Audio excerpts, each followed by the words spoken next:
যদি ম্যানুয়াল পদ্ধতিতে হয় তাহলে যখন সরে আসলেন তারা মেশিনের কার্যক্রম থেকে, তাহলে ম্যানুয়াল পদ্ধতি হলেই যদি ভোট কাউন্ট হতো তাহলে দেখা যেত যে বিভিন্ন হলে রাত 10টার মধ্যে রেজাল্ট হয়ে যেত। আমরা এখানে নির্বাচন কমিশনে নিয়ে আসতাম, 11টার মধ্যে রেজাল্ট হয়ে যেত।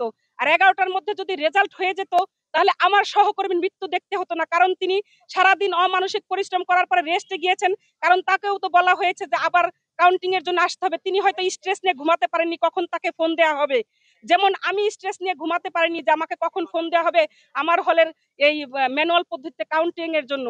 আমি সারা রাত ঘুমাতে পারিনি। তিনি এই জন্য সকালে হয়তো স্ট্রেস নিয়ে ঘুমাতে গিয়েছেন, তার ঘুমটা পর্যাপ্ত হয়নি, অমানসিক পরিশ্রম, সেজন্য তিনি তাড়াহুড়া করে এসেছেন। আমি যতটুকু জানি তাকে ফোন দেওয়া হয়েছে, তিনি অসুস্থতার কারণে ফোন ধরতে পারেননি, কিন্তু তাকে গার্ড দিয়ে ডেকে নিয়ে তারপরে তার বাসায় নক করে তারপরে তাকে নিয়ে আসা হয়েছে। এবং তিনি তার সহকর্মী যিনি এই প্রীতিলতা হলের পোলিং অফিসার ছিলেন, তার সহকর্মী জান্নাতুল ফেরদৌস, তিনি আমাকে জানিয়েছেন যে আমিও সেখানে গিয়েছিলাম। ফারহানা আফরিন দুতি তিনিও এসেছিলেন পোলিং অফিসার, এবং জান্নাতুল ফেরদৌস তারাও এসেছিলেন।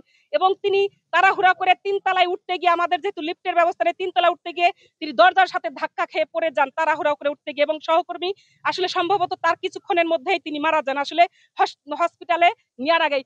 যদি কালকেই যদি এই ভোট কাউন্ট করে রেজাল্ট দেওয়া হতো তাহলে আমার সহকর্মীর মৃত্যু দেখতে হতো না, আমাদের কান্না করতে হতো না, আমাদের এইখানে এসে আপনাদের সামনে বক্তব্য দিতে হতো না। আমার সহকর্মীর মৃত্যু আমাকে ব্যথিত করেছে। কেন আমাদের সহকর্মী, অনেক সহকর্মী অসুস্থ হয়েছেন।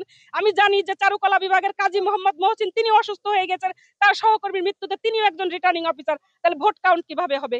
কেন এই ম্যানুয়াল পদ্ধতিতে নেওয়া হলো আমার প্রশ্ন।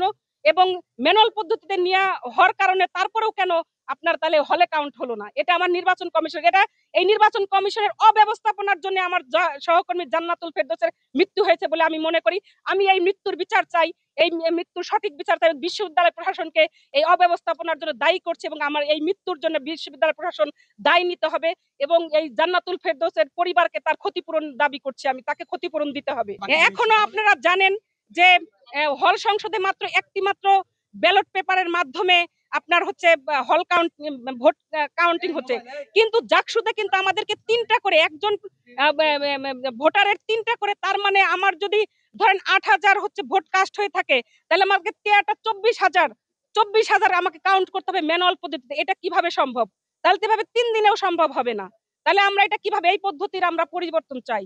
এটা আমরা কোনো ক্রমে আমরা অমানসিক পরিশ্রম, আমরা শিক্ষক, আমাদের পরিবার আছে, আমাদের শারীরিক মানসিক স্ট্রেস আছে, আমরা এই স্ট্রেস নিতে পারছি না।